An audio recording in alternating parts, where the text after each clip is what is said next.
Donc, j'ai au bout du fil actuellement Monsieur Kamal Gadalla. Docteur Kamal Gadalla, c'est le grand professeur à l'université d'Al-Azhar, mais aussi c'est un analyste politique. Monsieur Kamal Gadalla, vous êtes toujours bienvenu sur NATV International. Permettez-moi de vous poser cette question. Comment vous observez la position égyptienne vis-à-vis de ce qui se passe sur le terrain actuellement dans la ville de Rafah, et quand même comment vous avez lu et suivi les différents messages lancés par le côté égyptien, par M. Samar Chokri lors de sa participation à cette dernière conférence de l'OCI à Banjul. Bonsoir. Premièrement, en fait, la situation à Rafah et à Gaza en Palestine en général, c'est assez pathétique parce que, comme vous le connaissez, donc, il y a toujours des affrontements à la Jordanie qui en fait qui est en bonne entente avec Israël, malgré en fait tous les accords de sécurité continus entre l'autorité palestinienne et Israël. Elle essaie de violer les accords et elle perpètre toujours des massacres aussi bien à Gaza qu'à la Cisjordanie. Surtout la situation à Rafah, c'est tellement pathétique comme je viens de l'affirmer, parce que, comme vous le connaissez bien, il y a plus de 1 million, 200 000 Palestiniens qui sont entassés à cette petite parcelle de terre. Rafah, donc, ce qui va encourir normalement des massacres et des monstruosités toujours perpétrées par Israël. En fait, oui, la situation égyptienne est assez claire et évidente dès le départ. On condamne dans les termes le plus forts tout ce qui s'est fait Israël à cet instant, en Palestine, surtout à Gaza, à Rafah en particulier. Le chef de l'Égypte est tout à fait en fait déclaré dès le départ. Il est tout à fait la déportation des Palestiniens contre les massacres perpétrés contre les Palestiniens. Donc, c'est une attitude, une situation tout à fait inhérente de l'Égypte dès le départ et jusqu'à présent. Donc, c'est une situation tout à fait continue, constante et inaliénable. Oui. Monsieur Kamal Gadalla, en fait, l'Égypte a appelé sur plusieurs niveaux, que ce soit le Parlement, la diplomatie égyptienne, le président, ainsi de suite, a appelé la communauté internationale à prendre en charge et à assumer ses responsabilités vis-à-vis de la cause palestinienne. Et en même temps, on trouve que l'Égypte a appelé à une position décisive face aux illusions israéliennes de liquidation de la cause palestinienne au moyen d'une déportation ou des déplacements des Palestiniens de la Cisjordanie occupée de la bande de Gaza. Et c'est là devant les pays qui représentent, si je peux dire, le monde musulman.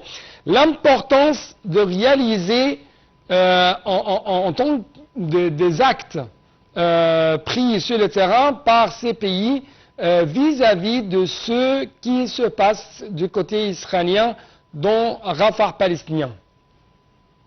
Premièrement, la cause palestinienne, c'est la cause de tous les musulmans de les quatre coins du monde. Il faut le connaître. Ce n'est pas seulement la question des Palestiniens, ni non plus la cause d'Égypte seulement, non pas pour autant en fait la cause de la monde arabe.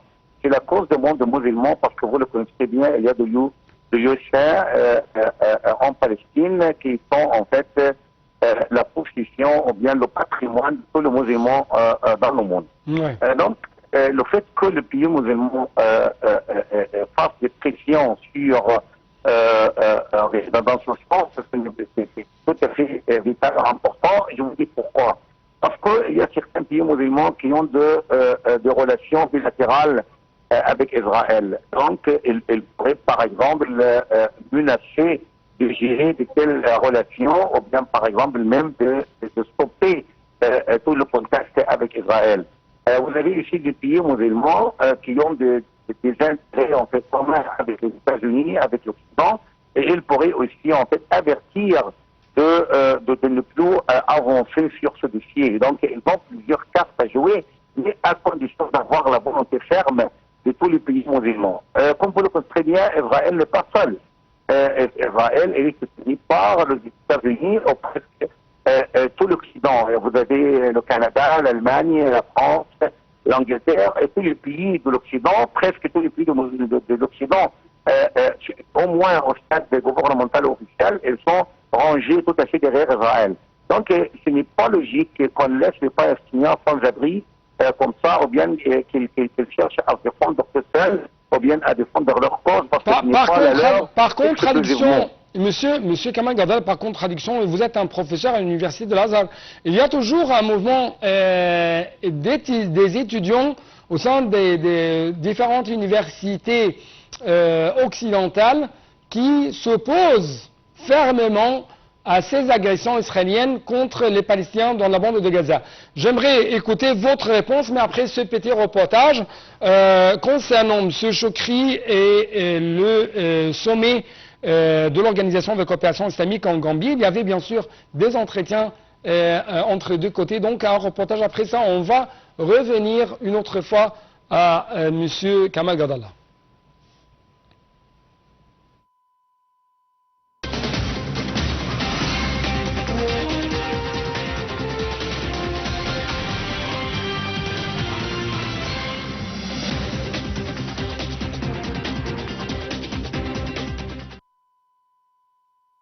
Le ministre des Affaires étrangères, Sameh Choukri, a eu une série de rencontres en marge du sommet de l'Organisation de la coopération islamique.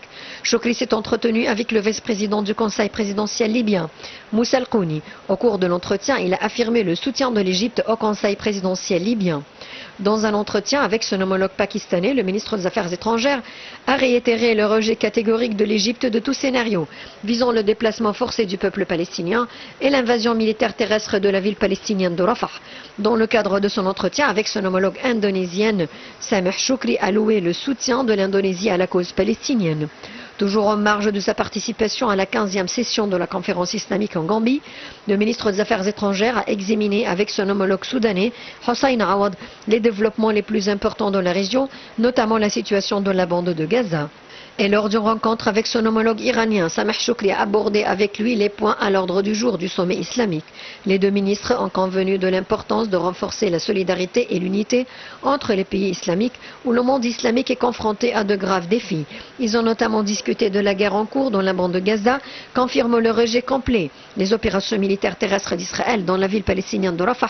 Choukri a tenu à informer son homologue iranien des efforts égyptiens visant à parvenir à une trêve qui permettrait l'échange de prisonniers et de détenus, le cessez-le-feu permanent. Choukri a aussi souligné la nécessité d'un cessez-le-feu immédiat dans la bande de Gaza et de l'entrée continue de l'aide humanitaire d'urgence de manière complète, sûre et sans obstacle.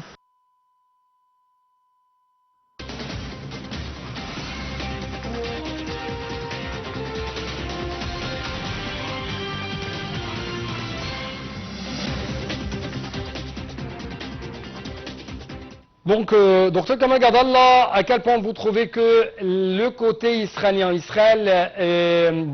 oui, vraiment sur le terrain a gagné dans les combats militaires à travers ces atrocités, mais sur le plan moral, sur le plan des jeunes, notamment des jeunes occidentaux, perd beaucoup.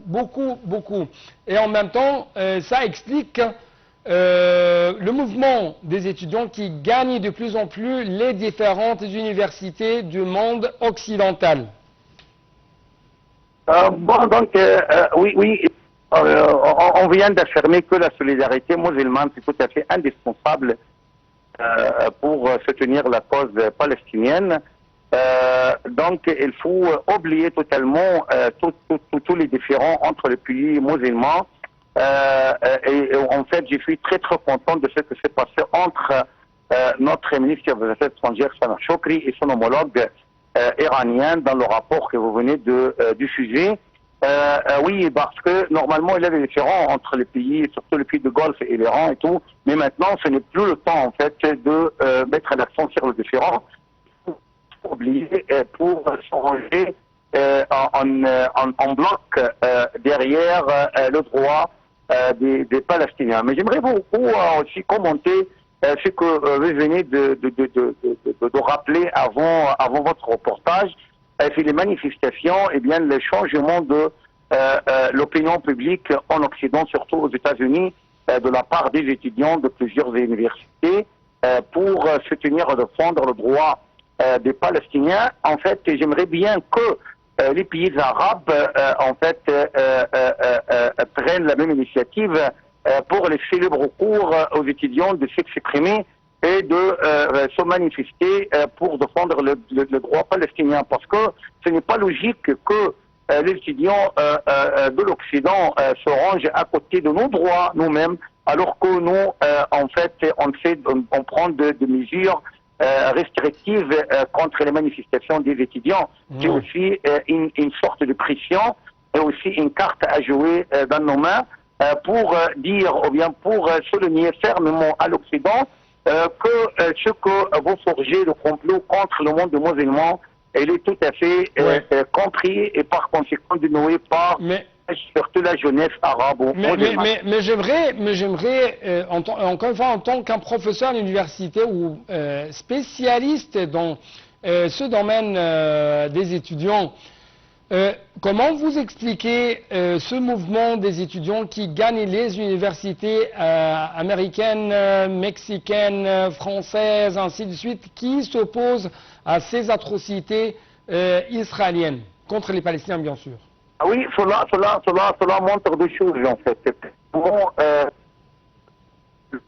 Israël est déjà d'une idée devant tout le monde et la narration israélienne est tout à fait rejetée par le problème politique en Occident. On a tout découvert, on a tout en fait dévoilé. Elle est toujours en fait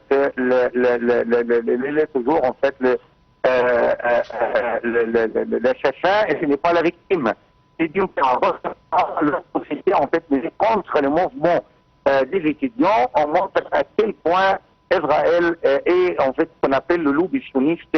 Il est déjà infiltré et fermement dans tous les services des États-Unis.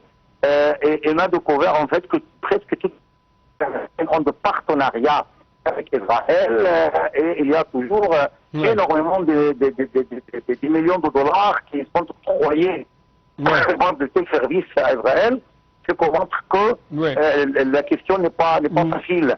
Et il faut que les Arabes, et regrettent en fait que les Arabes, malgré tous les intérêts qu'ils ont avec les États-Unis, surtout les pays de Golfe, n'ont pas réussi à créer un tel bloc pour défendre leurs droits autant qu'Israël le fait. C'est tout à fait honteux en fait, excusez-moi, mais qu'est-ce qu'on pourrait dire en fait? On regrette qu'on a énormément dépensé des milliards de dollars aux États-Unis, alors que le bilan, le résultat, c'est presque nul. Alors que pour Israël, il est toujours gagnant. Docteur Kamal Gadallah, notre analyste politique, notre professeur à l'Université d'Azal, merci beaucoup pour de tels éclaircissements de votre part en ce qui concerne cette situation qui se règne actuellement dans le dossier de Gaza et les atrocités de plus en plus perpétrées par le côté israélien, malgré les différentes mises en garde de la part de la communauté internationale. Merci beaucoup, chers téléspectateurs, et à la prochaine.